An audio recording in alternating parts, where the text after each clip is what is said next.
né? Então nós vamos ficar em pé e vamos ler a palavra de Deus no livro de Gênesis, capítulo 28, versículos 10 a 22. Gênesis é o primeiro livro da Bíblia, capítulo 28, versículos 10 a 22. Abra sua Bíblia e vamos acompanhar essa leitura. Gênesis é o primeiro livro do Antigo Testamento, capítulo 28, versos 10 a 22. Leiamos. Partindo Jacó de Berseba e seguiu para Harã, tendo chegado a certo lugar, ali passou a noite, pois já era sol posto, tomou uma das pedras do lugar, fê-la seu travesseiro e se deitou ali mesmo para dormir. E sonhou, eis posta na terra uma escada cujo topo atingiu o céu, e os anjos de Deus subiam e desciam por ela. Perto dele estava o Senhor, e lhe disse: Eu sou o Senhor Deus de Abraão, teu pai, e Deus de Isaque. A terra em que agora estás deitado, eu te darei a ti e a tua descendência. A tua descendência será como o pó da terra. Estender-te-ás para o ocidente e para o oriente, para o norte e para o sul. Em ti e na tua descendência serão abençoadas todas as famílias da terra. Eis que eu estou contigo e te guardarei por onde quer que fores, e te farei voltar a esta terra, porque te não desampararei até cumprir eu aquilo que te hei referido. Despertado Jacó do seu sono, disse: na verdade, o Senhor está neste lugar, e eu não o sabia. E temendo disse: quão temível é este lugar! É a casa de Deus, a porta dos céus. Verso 18.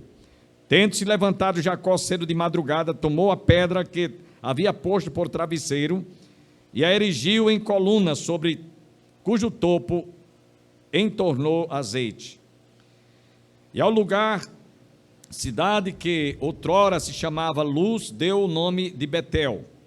Fez também Jacó um voto, dizendo: se Deus for comigo e me guardar nesta jornada que empreendo, e me der pão para comer e roupa para que me vista, de maneira que eu volte em paz à casa de meu pai, então o Senhor será o meu Deus.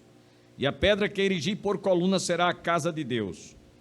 E de tudo quanto me concederes, certamente eu te darei o dízimo. Vamos repetir comigo essa última expressão. E de tudo quanto Deus me concederes, certamente eu te darei o dízimo. Mais uma vez. E de tudo quanto me concederes, certamente eu te darei o dízimo. Podem sentar, irmãos. Antes da gente falar sobre as razões por que nós devemos entregar ou devolver o dízimo do Senhor, eu quero vos dizer que, para algumas pessoas que não são fiéis a Deus, não são reconhecedoras do quanto deveriam reconhecer que tudo que nós temos é Deus que nos dá, alguns alegam: a entrega do dízimo era lá do Velho Testamento, na lei de Moisés, e nós estamos agora na dispensação da graça. Aqueles que fazem esse argumento não têm respaldo bíblico.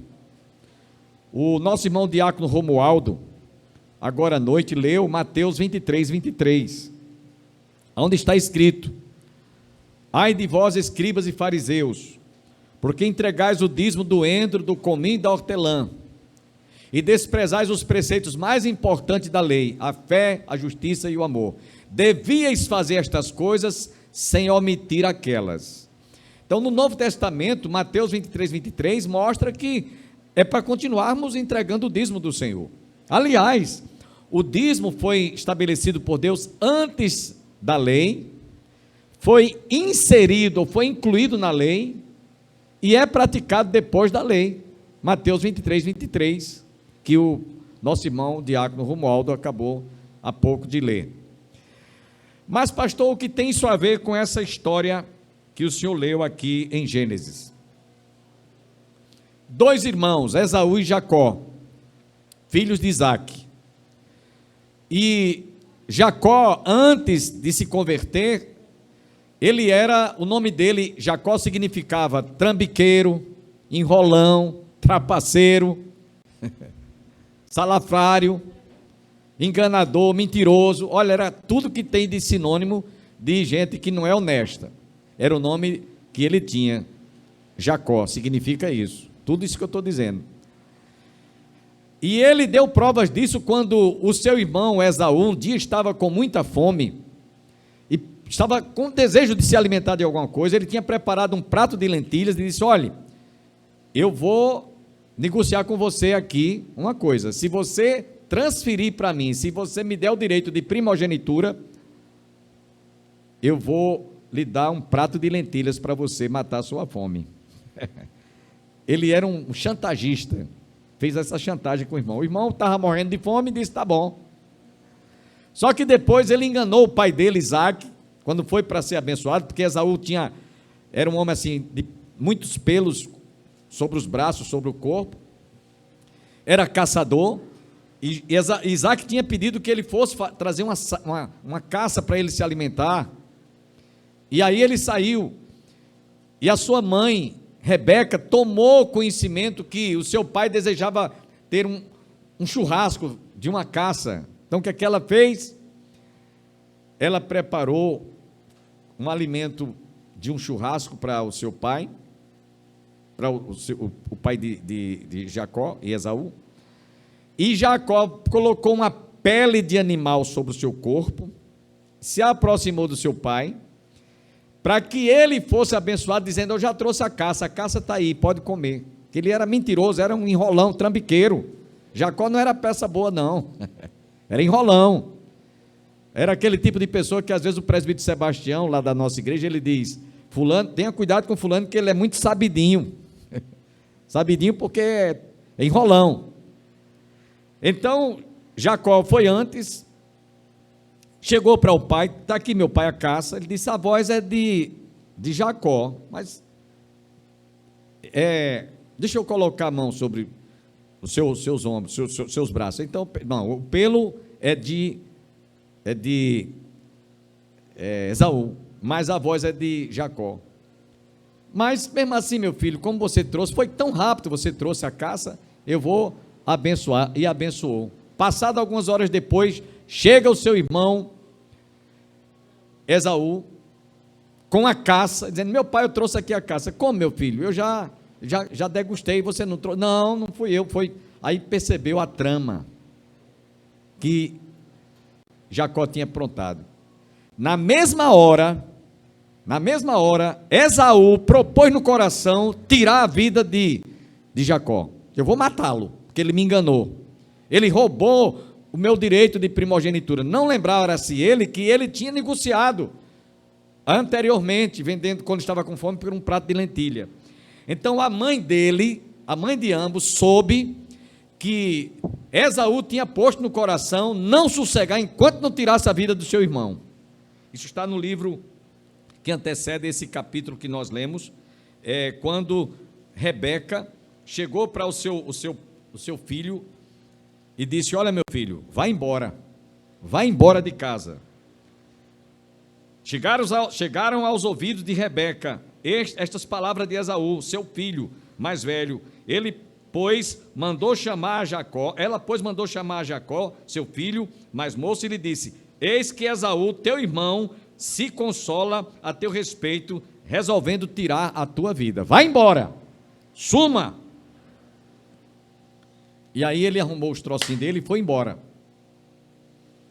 Só que ele, quando estava em viagem, um dia lá no deserto, como vocês ouviram no capítulo 28, ele partiu, estando no deserto próximo, seguindo para Arã. Ele teve sono, colocou um travesseiro, uma pedra como travesseiro. Eu pergunto a vocês: uma pedra é algo que pode servir como travesseiro para alguém dormir? Hein? Por quê? porque é dura. Irmãos, em outras palavras, Jacó estava de cabeça quente. Ele não conseguiu dormir, botou uma pedra como travesseiro, e enquanto dormia ele teve um sonho, e uma visão de anjos que subiam e desciam numa escada, e vinha e subiam e desciam, e ele estava ali recebendo naquela hora o conforto de Deus para o seu coração. E diz o texto que quando amanheceu o dia, ele disse: quão temível é este lugar. Este lugar não é outro senão a casa de Deus, a porta dos céus. No final vocês vão ver porque nós devemos entregar o dízimo do Senhor. Então, nos versos 18 a 22, depois de Jacó ter passado muito tempo fora de casa, ausente, com saudade da sua mãe Rebeca e do seu pai Isaque, e também, inclusive, de rever a família, ele pensou: se eu voltar, meu irmão Esaú vai tirar a desforra, vai me matar, que ele jurou que ia me matar, ele tinha dito, né? Passou Esaú a odiar a Jacó por causa da bênção com que seu pai o tinha abençoado, e disse consigo: vem próximo os dias de luto por meu pai, então matarei a Jacó, meu irmão. Então ele estava no coração cheio de ira, vou matá-lo. E aí quando Jacó saiu, que estava um dia depois de passado muitos anos pensando em voltar, ele disse: agora eu sei que eu vou enfrentar a dificuldade de me reencontrar com meu irmão. Aí foi quando ele fez essa oração aqui, que ele teve uma pedra para o travesseiro, né? E no versículo 18, tendo-se levantado Jacó cedo de madrugada, tomou a pedra que havia posto por travesseiro e erigiu em coluna sobre o cujo topo entornou azeite, e ao lugar, cidade que outrora se chamava Luz, deu o nome de Betel. Fez também Jacó um voto, dizendo: se Deus for comigo, olha aqui a chantagem dele, até aqui ele ainda fazia, até aqui ele tentou fazer chantagem com Deus. Se Deus for comigo, ele fez um voto: se Deus for comigo e me guardar nessa jornada que empreendo, e me der pão para comer e roupa que me vista, de maneira que eu volte em paz para a casa de meu pai, então o Senhor será o meu Deus.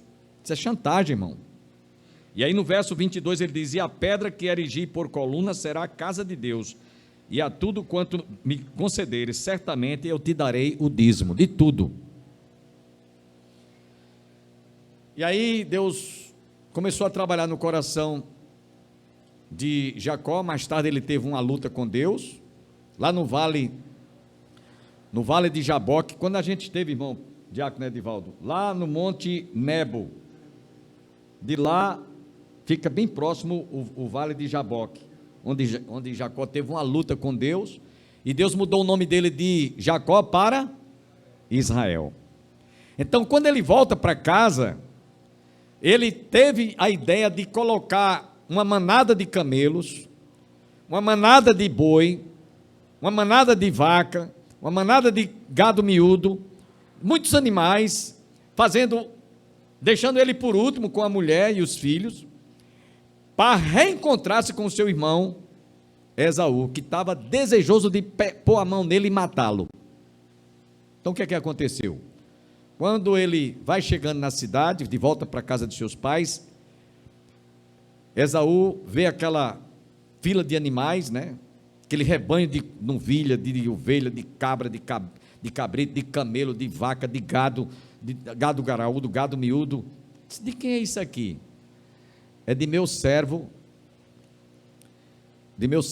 Israel, ou Jacó, que está lhe dando de presente. Ora, isso quebrou as forças do seu irmão, né? Entendeu? Esaú ficou sem força nenhuma para tomar vingança, porque quando Jacó estava voltando riquíssimo. Ele tinha enriquecido lá na terra do seu sogro Labão, inclusive enriqueceu também passando a mão em muita coisa, com muita ousadia, com muita astúcia, com muita falcatrua. Então ele era um homem rico, e agora estava presenteando seu irmão, para poder seu irmão não tomar vingança.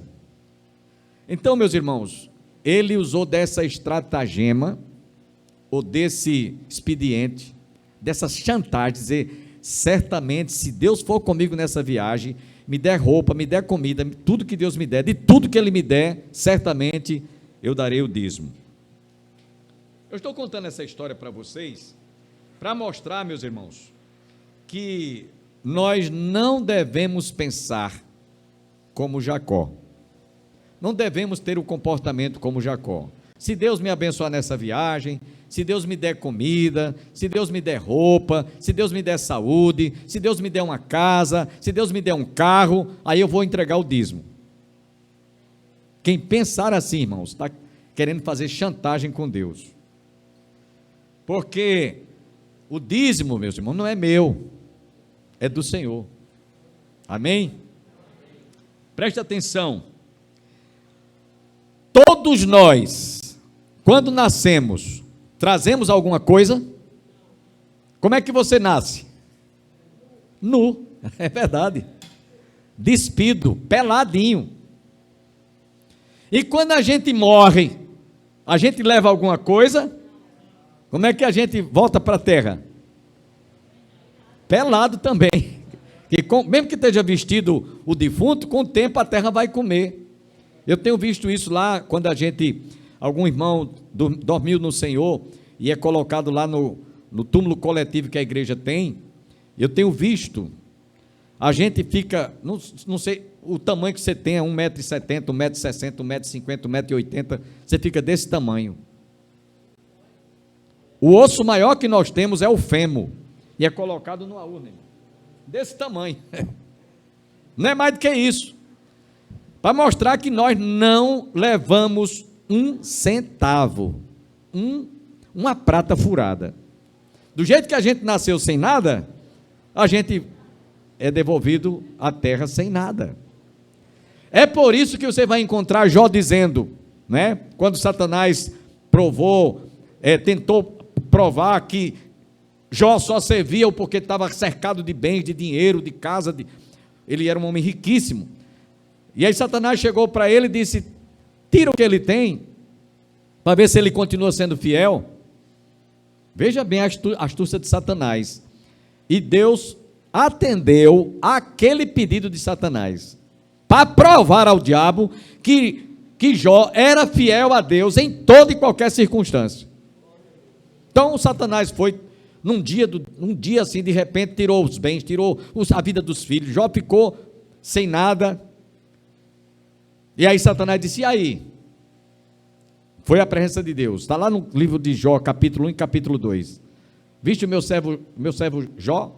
Não há nenhum homem na terra como ele, homem temente a Deus, reto, íntegro, temente a Deus e que se desvia do mal. Eu permiti que você tirasse tudo que ele tinha, mas ainda assim ele continua sendo fiel. Satanás disse, pele por pele, o homem não deixará de ver o seu lado da sua saúde, da sua vida, toca nele, fere. Satanás disse, pode ferir o corpo ou a carne, mas só não toque na alma dele. Outra vez Deus permitiu que Satanás fizesse isso. E Jó ficou, meus irmãos, era uma chaga só, da cabeça aos pés, era uma ferida, chorando, se coçando com caco de telha, uma doença maligna tomou conta do seu corpo. Satanás vem à presença de Deus, e Deus então disse para Jó, a mulher de Jó, preste atenção, foi usada por Satanás, para dizer assim, homem, não vale a pena você continuar servindo a esse Deus, amaldiçoa esse Deus e morre, olha aí a miséria que você está. O que é que Jó respondeu? Mulher, tu falas como uma louca. Nós por acaso só iríamos receber bênçãos e benesses de Deus, não receberíamos também a maldição que Deus permitiu, que Deus consentiu? Mulher, tu falas como uma louca, Deus me deu, Deus tomou, eu nu nasci do pó da terra, e nu vou voltar ao pó da terra. Para mostrar, irmãos, eu estou dizendo isso aqui, fazendo questão de citar isso aqui, para mostrar que nós não temos nada. Sabe o que é nada? O que é nada? Nada é nada. Vocês estão entendendo que nós não temos nada? Você pode ter uma casa, pode ter carro, pode ter uma fazenda, pode ter gado graúdo, gado miúdo, mas quando você morrer, não vai levar nada. Então, na hora que nós passamos a existir, até o último dia da nossa existência, tudo Tudo que você tem, tudo que você é Deus que nos dá. Está claro? Então, lá no livro do profeta Malaquias, no capítulo 3, versículo 10, o Senhor diz: trazei todos os dízimos à casa do tesouro. Irmãos, é uma ordem. Ordem não se questiona. Ordem não se duvida. Será?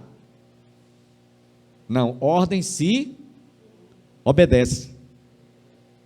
É uma ordem do Senhor. Trazei todos os dízimos.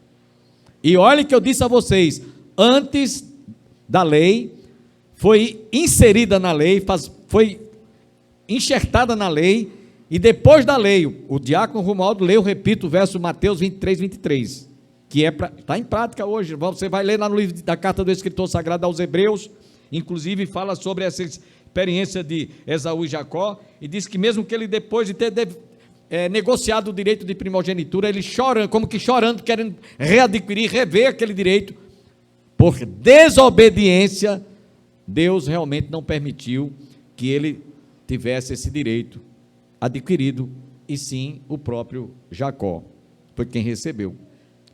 Preste atenção, irmãos. Nós vamos falar sobre algumas razões porque eu devo ser fiel a Deus. A primeira delas, eu devo ser fiel a Deus por obediência. Digam comigo, por obediência. Mais uma vez, eu devo ser fiel a Deus por obediência. Não é obediência ao pastor, não é obediência ao diácono dirigente Romualdo, não é em obediência a fulano de tal, a cicrano, a beltrano, não. Em obediência a Deus, que é quem tudo nos dá. Amém? Essa é a primeira razão. Vamos a outra razão, porque devemos ser fiéis a Deus, devolver a Deus o que é de Deus, trazer todos os dízimos à casa do tesouro. Por fidelidade. Digam a mim, digam comigo, por fidelidade. Irmãos, Deus confiou a mim e a você uma família para eu tomar conta. Quem é casado aqui, marido, mulher, quem é pai, os filhos. Deus confiou a mim e a você bens. Deus confiou a mim e a você tanta coisa que você, imagina agora que você tem uma casa, um carro, uma fazenda, o gado, seja lá o que for, mesmo que você não tenha nada, mas a própria vida é um dom de Deus. Tudo que a gente tem, tudo que nós somos, é Deus que nos dá. E Ele nos dá para que nós provemos a nossa fidelidade. Primeiro, obediência. Segundo, fidelidade. Fidelidade. Meus irmãos, foi Jesus quem disse: quem é fiel no pouco, é fiel no muito. Então é outra razão pela qual eu devo devolver o dízimo do Senhor. Não é meu, é dele. Preste atenção aí. Ele nos dá tudo, como eu disse a vocês, e vocês concordaram comigo. E é verdade. De tudo que Ele nos dá, Ele pede apenas uma 10ª, que muita gente questiona. Vai dar 10% para a igreja, lá para o pastor. Não, não é para o pastor. A gente vai ver lá na frente, para quem é que você está devendo, por que você está devendo e para quem você está devolvendo. É do Senhor, não é meu. Pertence ao Senhor. Então Ele dá 100%, porque a gente não tem nada mesmo, e de todos esses 100% que Ele der, Ele diz: olha, eu quero só que você me reserve aí 10%. Agora quero dizer uma coisa, irmãos. Ele é dono do ouro e da prata. Amós diz isso. Deus é dono do ouro e da prata. Eu pergunto, Ele precisa de alguma coisa? Não, não precisa. Quem é dono do ouro e da prata? Quem é dono de tudo que criou o mundo e as galáxias e tudo que está aí, inclusive eu e você? Ele é riquíssimo. Ele não precisa de uma prata furada minha nem sua. Porém, Ele quer provar a minha fidelidade a Ele, somente. A questão de você devolver a Deus o que é de Deus é uma questão de fidelidade. Fidelidade. Quem é fiel no pouco, é fiel no muito. E muitas vezes, irmãos, nós temos 1001 desculpas para não sermos fiéis a Deus. Essa aqui é a verdade. Eu não vou entregar o dízimo porque eu estou com o aluguel da casa atrasado. Eu não vou entregar o dízimo porque esse mês eu comprei remédio. Eu não vou entregar o dízimo porque essa semana eu estou com a prestação de um bem material que você comprou, está atrasado. O aluguel da casa, a prestação do carro, a conta da luz e da água e do telefone. Eu não vou. Isso chama-se desculpas esfarrapadas para que você queira justificar a sua infidelidade a Deus. Irmãos, quando eu recebo meus proventos, eu tenho uma pensão e tenho uma aposentadoria. Primeira coisa que eu faço, eu vou ver, somo quanto foi, pego aquele valor, não gasto antes de qualquer coisa, levo lá na tesouraria, está aqui o dízimo, não é meu, é do Senhor, estou devolvendo a Deus o que é de Deus. Se você não está sendo fiel a Deus, a quem mais você poderá ser fiel? Aí eu quero dizer para você que é casado, marido e mulher, se você, esposa ou marido, não é fiel a Deus, você muito menos poderá, ser tentado ou tentada a ser infiel em alguma outra área na sua vida, porque você não é fiel a Deus, a quem você deveria realmente ter essa consciência. Então, primeira coisa é ser vamos responder, gente, sermos segundo, sermos fiéis, fidelidade. Terceiro, a entrega do dízimo, meus irmãos, é um ato de fé. A Bíblia diz que sem fé é impossível agradar a Deus. E meus irmãos, sabem, eu vou dizer uma coisa aqui para vocês, aquela mulher viúva, que deu tudo que tinha, 2 moedas, era tudo que aquela mulher tinha, ela entregou com fé, sabendo que Deus ia suprir o que faltasse. Chama-se fé.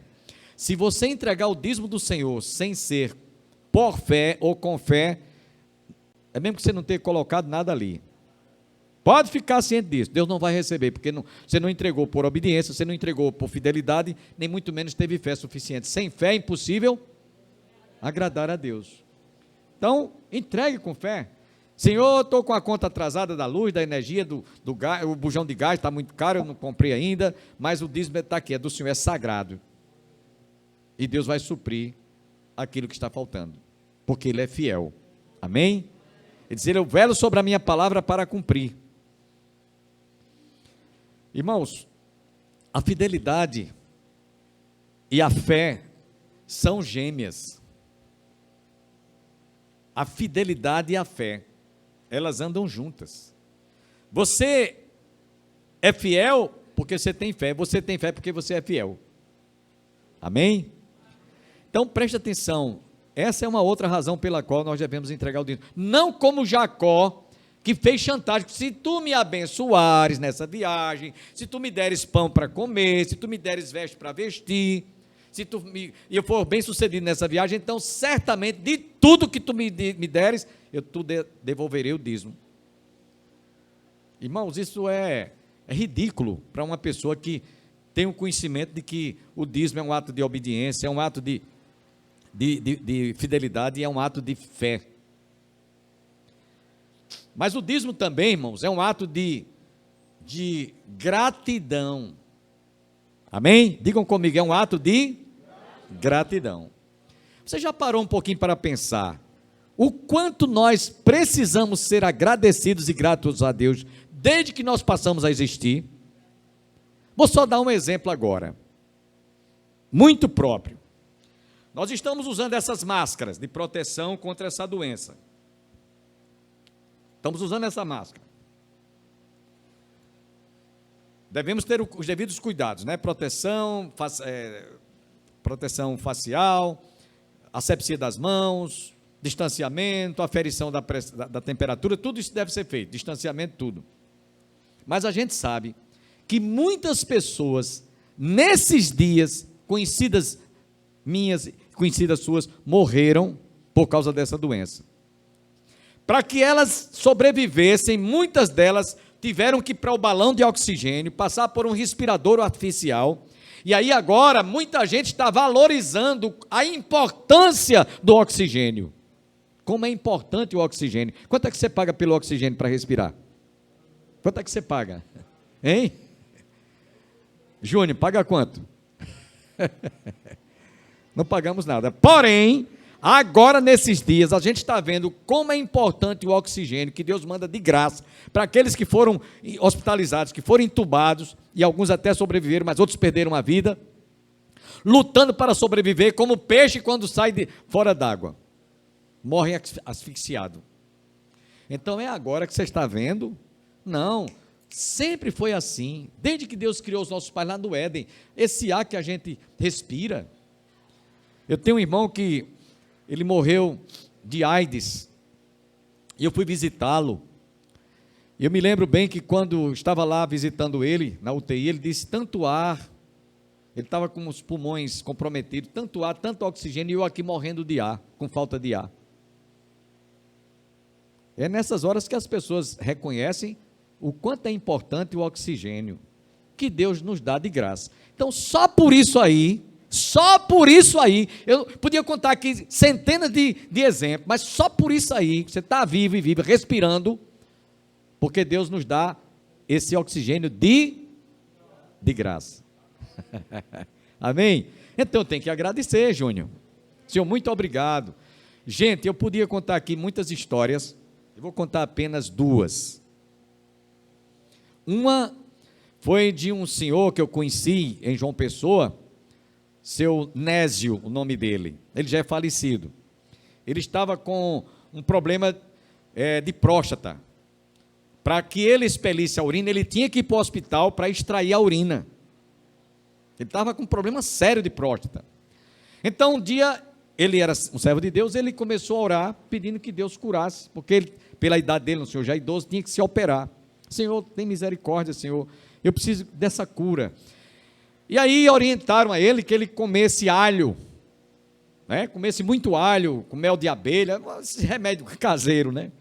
Ele orou, fez como o rei Ezequias, olha, chegou para Isaías e disse, olha, vai, ele diz a ele que ele coloca lá um emplasto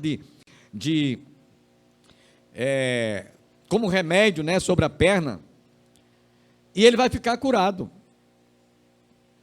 E assim ele fez, e ele foi curado. Então, esse irmão Nésio me disse, pastor, o senhor já viu alguém, todas as vezes que fazer xixi, orar agradecendo a Deus? Pois foi, pastor. Depois que Deus me curou, que eu vi a luta que eu passei para extrair a urina, eu tinha que ir para um hospital, eu passei a voltar a urinar normalmente. Então, pastor, todas as vezes que eu ia fazer xixi, eu orava agradecendo a Deus. Olha, gente, você já pensou? Uma coisa tão simples, a gente expelir a urina, mas aquele irmão aprendeu a agradecer, a ser grato a Deus por essa bênção. Eu tenho uma outra experiência para contar de um irmão meu irmão mais velho, ele contraiu um câncer no estômago, câncer daqueles que toma conta de todo o estômago, então teve que extrair todo o estômago, e no finalzinho do esôfago ficou um estômago do tamanho de um limão. E enquanto ele estava cirurgiado, e tem mais uma coisa, o médico disse, olha, vou lhe operar, mas talvez você tenha de 6 meses a 1 ano de vida, somente. Ainda mais disse isso, de quebra.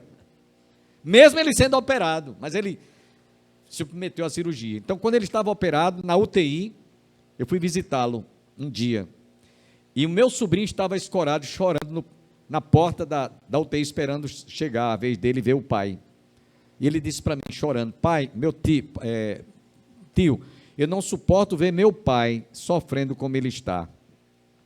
Porque meu pai estava pedindo, pelo amor de Deus, que ele tivesse a oportunidade de ingerir um copo com água. Ele não podia botar nada no estômago, mas estava com sede e querendo que... Segundo meu sobrinho, ele estava chorando, dizendo, eu estou com saudade de beber água, eu quero sentir o gosto da água. A enfermeira dizia, não, o senhor não pode botar nada, tudo era parentalmente, era pela veia, tudo, toda a vitamina, alimentação, tudo. E o médico tinha dito, olha, ele não pode botar nem um pingo d'água no estômago. Estava recém-operado. Aí quando foi um dia, ele chegou para a enfermeira e disse, olha moça, para a enfermeira, me dê um pouquinho d'água, pediu, chorando, pediu, implorando, eu quero sentir o gosto da água, que eu estou com saudade. A enfermeira, com muita sabedoria, né, pegou uma lãzinha, uma lã de algodão, umedeceu com água, colocou assim num copozinho assim, umedeceu e passou nos lábios dele. E meu sobrinho disse, pastor, tio, quando meu pai sentiu, ele ficou como uma criança assim, porque estava com saudade de beber água. Por isso, quando eu vi isso do meu irmão, todas as vezes que eu vou tomar um copo com água, como eu agora vou fazer,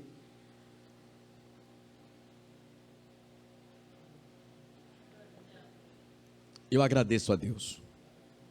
Senhor, muito obrigado, porque eu pude degustar o sabor da água. Eu pude beber este copo com água. Irmãos, olhe, só por gratidão a Deus, por tudo que Ele nos dá, a gente tem razão de sobra, Diácono Josvaldo, de devolver a Deus o que é de Deus. É porque as pessoas não param para pensar. Às vezes a gente se acostuma tanto com o dia a dia, com o vai e vem da vida, que a gente nem se lembra dessas coisas, desses detalhes. Água, você ter as necessidades fisiológicas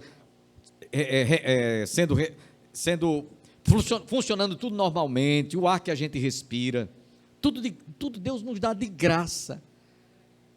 Por isso que o salmista diz, que darei ao Senhor por todos os seus benefícios. Salmo 115, né? Que darei ao Senhor por todos os seus benefícios para comigo. Então, meus irmãos, Deus tem sido, Salmo 116, Deus tem sido benigno, misericordiosíssimo, cheio de amor para conosco, como seus filhos, e a gente às vezes nem se lembra de agradecer. Tem gente que vai para a mesa almoçar e não ora agradecendo a Deus pelo pão que está sobre a mesa, nem se lembra de agradecer pelo café, pelo jantar, por nada, não se lembra nem de agradecer, se levanta como um bicho, um animal, bota os pés na cama, sai logo alvoroçado para cuidar das coisas da vida, nem para, Senhor, muito obrigado. Irmãos, olha, depois dessa pandemia, não tem nenhuma noite que eu não ore, agradecendo a Deus, por Ele estar me livrando dessa doença. Faz um ano, vai fazer 2 anos, né, que essa doença está aí, e Deus tem me guardado até hoje. E eu quero dizer uma coisa aqui para vocês, eu aconselho que quem não se vacinou, se vacine. Quem não se vacinou, se vacine. Agora, preste atenção no que eu vou dizer. Como não é uma obrigação, não é obrigado, é opcional, eu particularmente não me vacinei. Porque não é obrigado. Se amanhã for obrigado, tudo bem, mas até hoje não é. E eu só tenho uma coisa para dizer para vocês, eu reconheço que é Deus que está me guardando até o presente momento. Porque eu vi pessoas que tomaram a vacina, primeira, segunda e até terceira dose e morreram. Os irmãos estão entendendo? Eu não estou aqui dizendo que você não se vacine, pelo contrário, eu digo que se vacine. Lá na igreja mesmo, a nossa igreja serve de ponto de referência, né, irmão? Vez por outra, o sistema de saúde vai lá, pedir permissão de pode usar aí à vontade. A igreja está de portas abertas para vacinar tantas vezes quantas quiserem. O vice-prefeito, outro dia, estava lá na igreja, chegou para mim, alguém certamente foi dizer para ele, né? E o senhor, pastor, já se vacinou? Eu digo, não. Por que o senhor não se vacinou? Eu digo, porque não é obrigado. Se vacina quem quer. Somente por isso. Somente por isso. Se você acha que deve se vacinar, se vacine. Eu estou dizendo isso para mostrar, mais uma vez, que é Deus quem nos guarda, é Deus quem nos livra, é Deus quem nos protege. A gente usa isso aqui, irmão, isso é prevenção apenas. O álcool que a gente usa é preventivo, mas quem nos guarda mesmo é o Senhor. Amém? Ele que nos livra dessa doença, Ele que nos protege. E se Ele quiser levar alguém dessa doença, Ele sabe, porque chegou o tempo. Leia depois do Salmo 139, você vai entender isso. Então, primeiro, eu devo entregar o dízimo, devolver o dízimo do Senhor por obediência. Segundo, por fidelidade. Terceiro, por fé. Quarto, por gratidão, que eu acabei de dizer. Então, pensa um pouquinho, quanta coisa você tem para agradecer a Deus, para devolver a Deus o que é de Deus. Vamos ver outra razão. Devemos devolver o dízimo do Senhor por amor. por amor. A Bíblia diz que Deus ama quem dá com amor, com alegria. Então, veja bem, devolver a Deus o que é de Deus por amor. Senhor, muito obrigado, gratidão, mas também, Senhor, Tu és digno. Amém? Mas a última razão pela qual eu devo entregar o dízimo do Senhor, que aí eu quero mostrar para vocês que esse foi o principal motivo porque Deus pediu que trouxesse o dízimo para sua casa, para que houvesse mantimento na sua casa. Amém? Mantimento. Digam comigo, para que houvesse mantimento. Eu queria ouvir todos, para que houvesse mantimento na sua casa. Meus irmãos, se não fora a nossa obediência, fé, fidelidade, amor, ações de graça, gratidão de devolvermos o dízimo do Senhor, nós não estaríamos hoje aqui num prédio próprio. Isso aqui é próprio. Sabe quem foi que pagou isso aqui? Sabe como foi pago isso aqui? Com os dízimos. O obreiro que está aqui hoje, o diácono Romualdo, como era anteriormente o presbítero Oséias, a Bíblia diz, digno é o trabalhador do seu salário. Então ele precisa de ter o reconhecimento, não é? Do seu trabalho, da sua dedicação. E o dízimo é para que haja mantimento na casa do Senhor, a energia, a água. Alguém falou? Pintura, né? São muitas as coisas para que haja mantimento na minha casa, diz o Senhor. E meus irmãos, a gente precisa de entender que embora Deus seja o dono do ouro e da prata, mas Ele responsabilizou a mim e a você, diácono Josivaldo, todos nós que estamos aqui, a mantermos a sua casa, a mantermos o seu trabalho. Se não for o dízimo do Senhor, a gente não tinha comprado um terreno lá no Alto Sertão, na cidade de Tavares, na época, por 40 mil reais, há mais ou menos uns 25 anos atrás. Era dinheiro muito, viu? Se não for o dízimo do Senhor, a nossa igreja não tinha construído um prédio que está com 3 andares hoje. Começamos a construir aquele prédio só tínhamos 50 mil reais. Hoje já beira os 300 mil, se não já passou de 300 mil. O que é isso? O que é isso? Dízimo. O dízimo do Senhor é para manter a casa dele. Não é para o pastor. O pastor tem o seu salário. Quero dizer uma coisa aqui a vocês. Suponhamos que o pastor tem um salário de X, vamos dizer 5 mil reais, e naquele mês as entradas dos dízimos foi 40 mil reais, o pastor só vai ter o seu salário equivalente a 5 mil, a X. Não vai ganhar mais porque entrou mais não. Vocês não estão entendendo para que se deve dizimar? E meus irmãos, eu quero dizer uma coisa para vocês, essa congregação aqui, embora seja numa zona rural, mas vocês têm tudo para crescer aqui, para derrubar essa parede, para aumentar isso aqui, ali para trás, de não caber gente aqui. Sabe por quê? Porque essa zona rural todinha tem milhares e milhares de pessoas que ainda não conhecem Jesus e que elas precisam de conhecer. E quando elas conhecerem, elas vão querer estar aqui, recebendo o alimento da palavra de Deus. Estão querendo aqui ser abençoadas, elas vão subir à casa do Senhor com esse desejo de aprender. E como é que nós vamos manter o trabalho do Senhor se nós estamos só negando o dízimo do Senhor? Eu vou contar, encerrando aqui, uma experiência que eu tive com um determinado irmão lá da nossa igreja. Esse irmão, ele era comerciante, ele tinha comércio na feira. Não sei se vocês lembram, os mais antigos, teve uma época, na época de Fernando Collor de Mello, que chegou a dívida e a inflação era tão grande que era 100%. Depois é que veio o RV, foi o Fernando Henrique Cardoso, mas Fernando Collor de Mello, era 100% o juro. Se você tomasse emprestado 100 reais, você tinha que pagar 100% de 100 reais. Se era 10 reais, era 100% de 10 reais.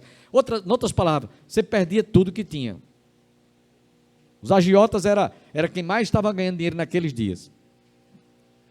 Aí tinha um irmão lá na igreja que ele era muito contra qualquer pregação que a gente falasse sobre fidelidade a Deus, sobre entrega do dízimo, ele metia a língua, né? Ele não pode que tal e tal.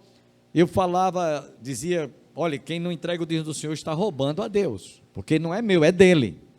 Quando foi um dia, ele chegou lá em casa, falou sério, brabo comigo, eu vou sair dessa igreja, porque aqui se prega isso aqui. Eu digo, irmão, não estou pregando outra coisa senão o que está na palavra de Deus. Se você está se incomodando com isso, é problema seu, infelizmente. Então aquele irmão foi embora, saiu da igreja. Ele estava na porta da minha casa. Quando ele saiu com o carro, ele deu uma acelerada, o pneu levantou poeira, levantou terra, de raiva, né? Aí quando passou-se algum tempo mais tarde, lá não sei quanto tempo para frente, um dia ele chegou lá em casa me procurando, me pedir perdão. Aí eu disse, o irmão está me procurando, pedindo perdão, irmão, por quê? O que foi que eu fiz? Pastor, o senhor lembra daquela vez que eu vim aqui na sua casa assim, assim, assim, saí daqui virado? Olha, pastor, Deus falou no meu coração, porque eu estava negando de dar ou de devolver 10% que Deus quer dele, que ele pede, e eu estava pagando 100% de juros com os agiotas. Então Deus falou no meu coração que eu me neguei de dar 10%, mas a Deus, de devolver 10% a Deus, eu estou pagando 100% de... Estão entendendo aqui?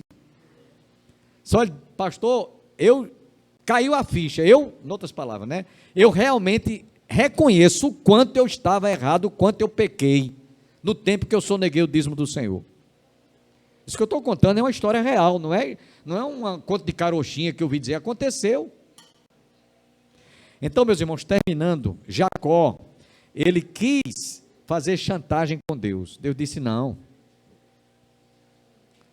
Você deve até mudar o seu nome, você não se chamará mais Jacó, mas Israel. Irmãos, eu não sei quem é aqui que entrega o dízimo, quem devolve, quem é fiel, quem não é fiel, mas eu quero pedir uma coisa aqui a vocês nesta noite. Quando sair hoje daqui, saia com seu coração totalmente mudado, transformado. Se você já é fiel a Deus, continue sendo, amém? Mas se você não é, eu diga, meu Deus, tem misericórdia de mim, eu tenho que mudar, eu tenho que a partir de agora ser fiel. Eu tinha um professor que ele era tão assim seguro de devolver a Deus o que é de Deus, quando ele aniversariava, que ele ganhava um presente, fosse uma gravata, fosse um cinturão, fosse um terno, que ele ganhava de presente, ele não perguntava à família, por uma questão de ética, né? Porque é falta de educação, quanto foi essa gravata que você me deu de presente? Ele não procurava saber, mas ele fazia uma pesquisa, quanto é que custava aquela gravata, quanto é que custava aquele terno, quanto é que custava aquela calça, aquela camisa, e pelo valor ele chegava, tirava o dízimo, extraía o dízimo e colocava na casa do Senhor. Estou me lembrando agora de uma outra história também, de uma família, um casal bem pobrezinho, que morava na Ilha do Bispo. Eu era dirigente da congregação da Ilha do Bispo. Estou terminando com essa história. Então era um casal paupérrimos. Ele vendia carvão, ele era carvoeiro. E a esposa dele criava galinha. Então, ouvindo estudos, mensagens sobre fidelidade, sobre você ser fiel a Deus, eles passaram então a entregar o dízimo do Senhor. Toda vez que ele chegava vendendo carvão, que ele vendia de porta em porta, lá na Ilha do Bispo, ele fazia as continhas, quanto tinha ganho, e punha o dízimo no gasofilácio.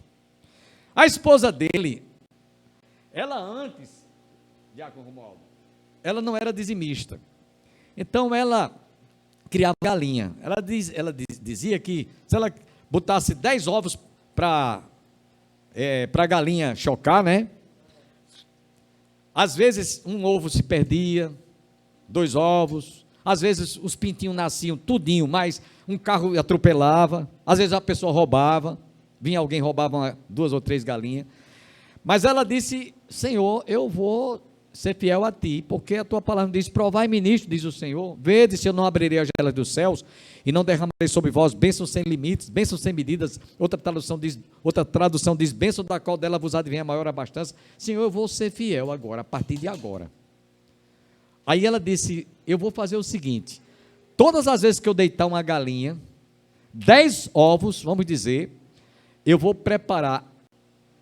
separar uma daqueles pintinhos, vou cevar, deixar ele bem gordinho, bem no peso mesmo, levo na feira, vendo, e põe no gasofilácio.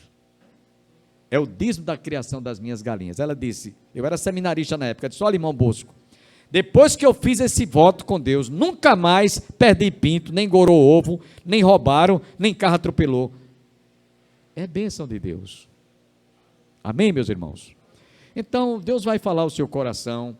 Não pense que você está entregando o dízimo para encher o bolso do pastor, do dirigente. É para manter a casa de Deus.